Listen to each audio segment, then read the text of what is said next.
Otaq isti olsa belə biz üşüyürük. Bütün bunlar hamısı hormonal sistemin zədələnməsinə bağlı ola bilər.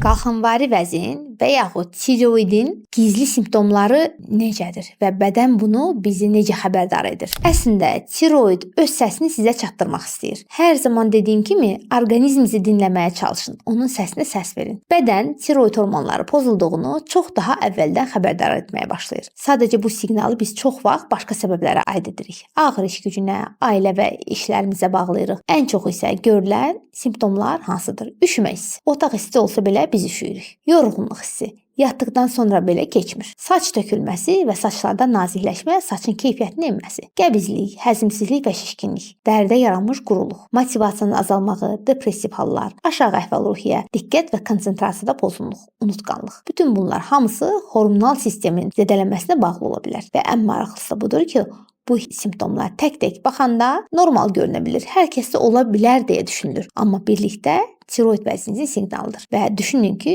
tiroid sizinlə danışmağa çalışır. Sadəcə onu dinləyin və zamanında endokrinoloqa yaxınlaşın. Özünüzdən müğayət olun və bu videonu davamlı tənbəllikdən şikayət edən dostlarınıza göndərməyi unutmayın. Sağ olun.